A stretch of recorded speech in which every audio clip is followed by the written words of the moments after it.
Bonjour à tous et bienvenue sur Crypto Signal. Aujourd'hui, on va discuter d'un potentiel FUD sur Binance et Binance également qui est attaqué en justice. Donc ça fait deux choses en même temps dans la même journée. Donc c'est ce qu'on va voir ensemble.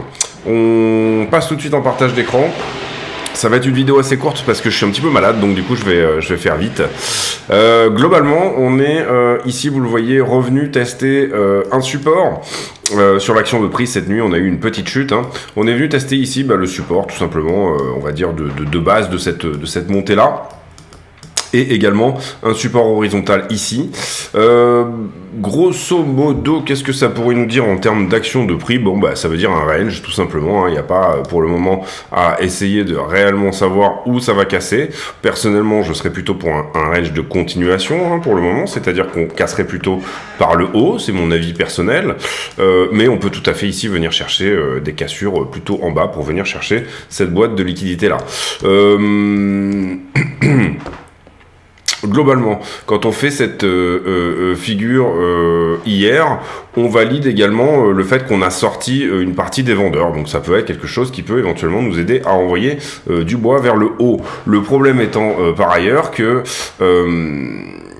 si vous voulez... Si on a un bon CPI, c'est demain, le CPI demain à 14h30. Si on a un bon CPI demain, bon, ça peut effectivement catalyser le fait d'avoir sorti effectivement les acheteurs et de partir en haut, ça peut être vraiment une bonne chose. Si jamais on ne l'a pas, c'est-à-dire que là, du coup, c'est sûr qu'on cassera potentiellement en bas. Pour moi, l'annonce de la Fed, elle est acquise. Ça sera donc 50 points de base de hausse. Et pour moi, ça sera plutôt un sell de news. Alors, vous dire s'il va être massif ou léger, je sais pas. Mais globalement, tout le monde est au courant de cette rumeur. Powell il a même dit, je vais diminuer les taux. Donc, pour moi, on aura plutôt un effet baissier par rapport à cette news. On aura forcément un nettoyage au départ, potentiellement dans l'autre sens, potentiellement dans les deux sens. Mais pour moi, il y aura un petit sell de news après, puisque c'est une rumeur dont tout le monde est au courant. Donc là, la news ne fera que sortir. Encore une fois, si c'est effectivement ça qui se passe, bien évidemment, Powell n'est pas obligé de faire ce qu'il a dit, mais quand même on s'attend peut-être quand même à ce qu'il le fasse. Alors, on continue sur Ether. Ether ici, même chose, vous le voyez assez bien, c'est pas très compliqué de le voir, ce range. Est-ce que ça va nous donner une continuation haussière ou baissière? Il faudrait aller voir, bien entendu, le momentum, etc. C'est ce que je fais tous les jours. Mais c'est pas le but de la vidéo d'aujourd'hui. Vous avez les analyses d'hier, etc. Et pareil sur Ether, moi, personnellement, je pense qu'on est plutôt ici dans ce retournement-là, c'est-à-dire une tendance haussière à court terme. Après, on ne sait pas jusqu'où ça va, quand est-ce que ça va se retourner, etc. Mais l'idée étant plutôt, tant qu'on n'a pas perdu ce bas-là, ici, les 1218 sur Ethereum, on reste toujours plus ou moins dans une tendance haussière. Ensuite, donc désolé, on va faire très simple, mais c'est parce que j'ai super mal à la gorge et donc du coup on va passer assez vite. On va aller faire directement les news. Et les news, en gros, c'est une news qui nous émane du Wall Street Journal qui dit Binance essaye de calmer ses investisseurs, mais ses finances restent un mystère. Et là, en fait, alors moi, j'ai pas l'abonnement au Wall Street Journal, mais par contre, on peut aller voir éventuellement d'autres articles qui en parlent, etc., puisque ça a été assez fortement repris, et ça a été repris donc dans la nuit. Les proof of reserve de Binance qui, en fait, toute la presse mainstream, là c'est Cointelegraph, mais toute la presse mainstream a plus ou moins repris tout ça sans réellement comprendre ce que ça voulait dire. Et globalement, ce qu'on regarde ici, c'est les liabilities et donc qu'est-ce qu'ils doivent aux clients et puis qu'est-ce qu'ils ont réellement dans leur portefeuille tout simplement. Et on voit effectivement dans le rapport que pour la partie BTC, on est à 97% collatéralisé. C'est-à-dire qu'on n'est pas à 100% collatéralisé. Il n'y a pas un ratio de 1 pour 1, on est à 97% collatéralisé. Maintenant, le cabinet Mazars, qui est le cabinet qui a fait l'audit, dit oui, exactement, on est tout à fait à 97%, mais il y a dedans du lending, des choses comme ça, il y a des choses qui reviennent en balance négative sur le fait que ils doivent l'argent à ses clients, et dans les assets qui sont dans le scope et ceux qui ne sont pas dans le scope, ensuite on est arrivé à la conclusion, et c'était déjà dans le rapport initial, que Binance avait 101% de collatéralisation des assets de ses clients. Donc voilà, ici on a John Reed Stark, je sais pas vraiment qui c'est, mais qui dit c'était un ancien chef de l'office de l'Internet Enforcement de la SEC donc. Et qui dit la preuve de réserve de balance ne s'adresse pas, ne convient pas réellement à un contrôle financier interne. Elle n'exprime pas une opinion ou une conclusion d'assurance. Ça, c'est en général les cabinets d'audit, quand ils veulent vraiment se mouiller sur quelque chose, ils donnent une conclusion d'assurance, une assurance de conclusion. Et elle ne donne pas réellement tous les nombres. J'ai travaillé à la SEC pendant plus de 18 ans. Voilà comment je définis un red flag. En soi, pour moi, c'est pas énorme, mais bon, si tout le monde se rue sur ces assets de Binance, hein, on sait ici que si vous avez énormément d'investissements, peut-être que ça vaut le coup de sortir tout ça et de les mettre sur un cold wallet en attendant que tout ça se calme. Je pense pas que quand même Binance qui soit... mais je l'avais dit aussi pour le tout premier jour où on a eu ce FUD sur FTX, je l'avais dit aussi, j'avais dit retirez vos cryptos d'FTX. Je pense pas que ça va s'effondrer, mais on sait jamais, donc soyez prévoyants, et moi-même je l'avais fait pour moi. Donc voilà, ici on n'a pas vraiment d'autres solutions que de juste retirer ces assets, et effectivement c'est peut-être ce que veulent les médias mainstream ici, vous comprenez que ça part de Wall Street Journal, qui appartient à Bezos, je sais pas trop jusqu'où ça va aller cette histoire, mais on a une deuxième chose sur Binance, encore une fois, qui aujourd'hui est décidément pas mal dans le viseur. Et on a le Department of Justice américain qui va mettre des charges sur CZ sur un possible blanchiment d'argent, des violations sur les règles de blanchiment d'argent. Pourquoi ? Parce que tout simplement, alors là je pense, je connais pas l'histoire vraiment tout à fait, elle est très mal expliquée là dans cet article. Vous voyez que c'est très court, il y a rien, en gros il y a pas de source, on sait pas de quoi il est accusé exactement, etc. Mais visiblement, ça serait pour tout simplement avoir laissé faire au travers de avoir laissé ouvert Binance dans certains pays, et où du coup il est possible que Binance a été utilisé comme une machine à nettoyer du cash. On l'avait vu d'ailleurs cette news, on l'avait vu sortir sur elle était déjà sortie sur Reuters, comme quoi ils étaient dans le collimateur, et là apparemment ça a été effectivement mis dans le que Binance n'avait pas respecté au moins 47 000 Law Enforcement Request.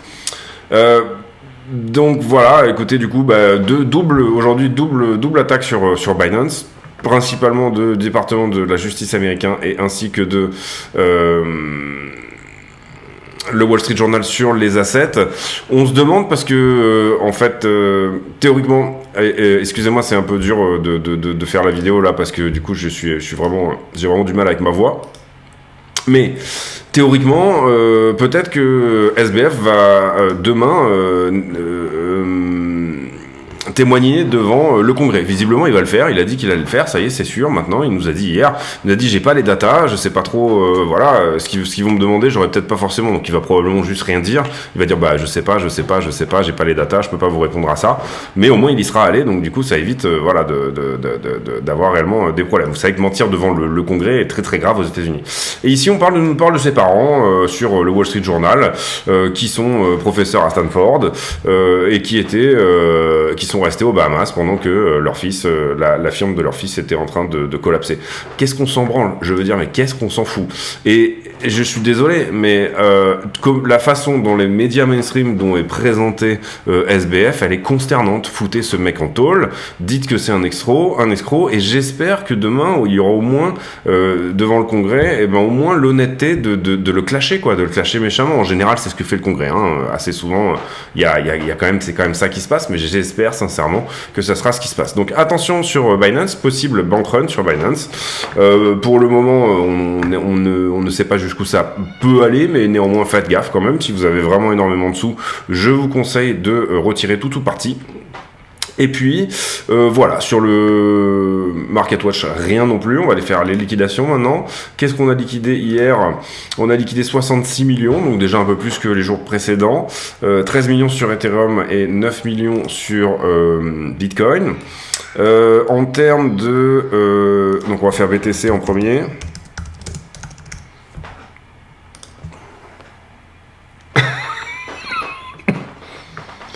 Alors sur BTC, vous voyez qu'on prend 3 niveaux assez conséquents, donc ça c'est plutôt une bonne chose. Le gros niveau pour moi il est au 16.3, mais on prend tous les niveaux frais, hein, d'accord? Donc vous comprenez que là la chute elle se fait vraiment en fonction des liquidités et c'est vraiment plutôt propre. On prend également ce niveau là juste avant, c'est-à-dire qu'on fait un nettoyage vers en bas. Comment ça se construit tout ça? Et bien à partir de là, donc on était long, ça s'est nettoyé. Ici on a été short, c'est nettoyé aussi. Ici on a été short, c'est nettoyé aussi. Pardon, excusez-moi, ici on a été short, ça a été nettoyé. Ici, on a été long nettoyé. Ici, on est encore en période de long, donc on ne va pas noter de nouveaux points de short. Pour moi, il est plutôt quelque part par là. Donc on va s'en rajouter un ici. Donc voilà, ici on est relong à partir du bottom, enfin du bottom provisoire, là, ici. Hein, hop, hop. Et donc relong jusqu'à ici, très légèrement shorté. Non, même on voit que le funding passe dans le rouge, là, donc oui, on peut dire shorté à l'instant T par ici.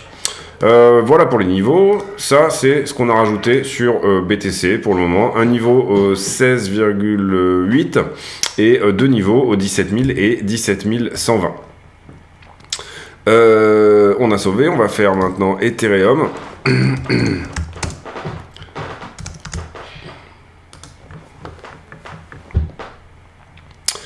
Alors, sur Ether, on vient nettoyer deux niveaux importants. On vient à peine tutoyer celui-là. On va voir s'il était bien placé. Oui, il était relativement bien placé, en long, ici, comme ça, avec augmentation. Oui, c'est bon, il était au bon endroit. Oui. Donc, du coup, on peut estimer que ça dégage. Ici, on peut estimer que celui-ci est nettoyé. Ici, on peut estimer qu'il y avait du long, mais il a été nettoyé entre-temps. On a été short à partir du top, par contre, sur Ether, contrairement à Bitcoin. Ici, là.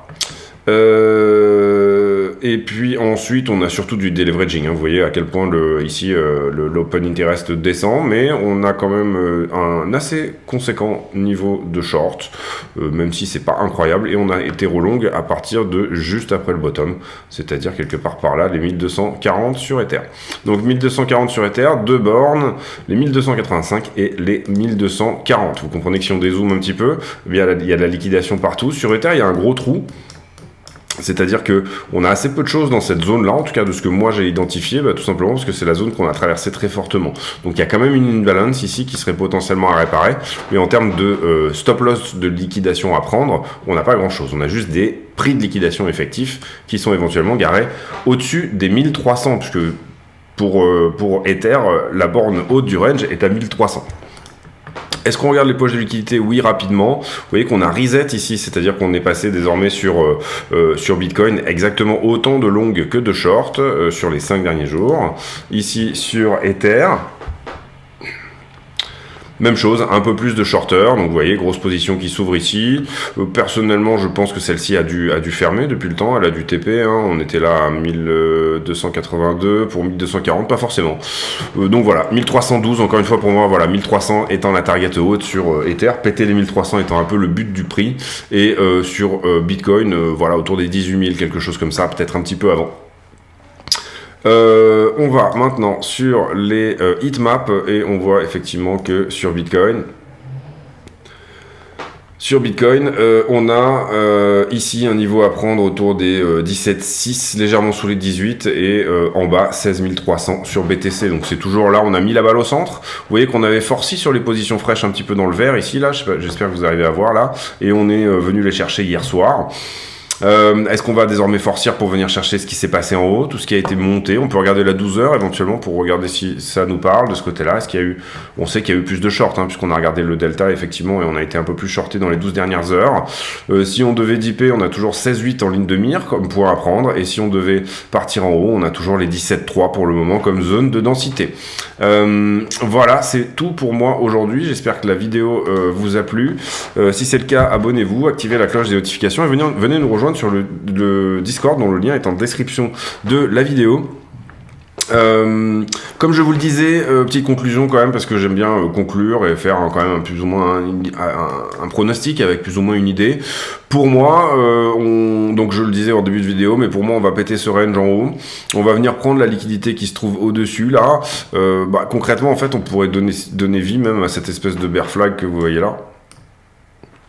c'est-à-dire venir prendre la liquidité ici autour des 18, on peut forcer jusqu'à 19, ça nous ferait une très jolie flat, vous le voyez ici, là, hop, hop, c'est-à-dire que là, on est descendu jusque là, et vous voyez là, la flat qui est ici, donc une correction en flat, pouvant monter jusqu'au 18-19, on a toujours ici la chance de potentiellement faire quelque chose de plus fort, c'est-à-dire une étendue, hein, qui dépasse sa racine et qui monte plus, mais pour moi, à l'instant T, je reste plutôt haussier sur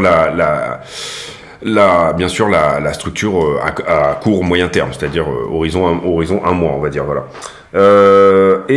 Globalement, pour moi, on est quand même ici à un endroit où, bien sûr, il faut faire attention.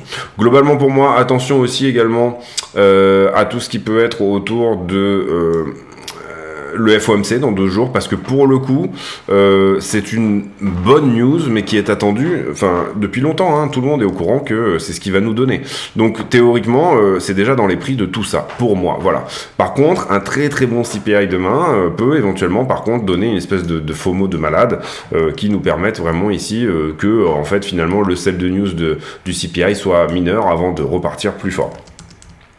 Voilà, très peu de demandes au spot quand même, il faut le voir, hein, il faut le dire ici dans les analyses. Alors vous le voyez, bon là on regarde principalement d'ailleurs Ethereum, mais très peu de demandes au spot principalement, beaucoup de gens sur les dérivés.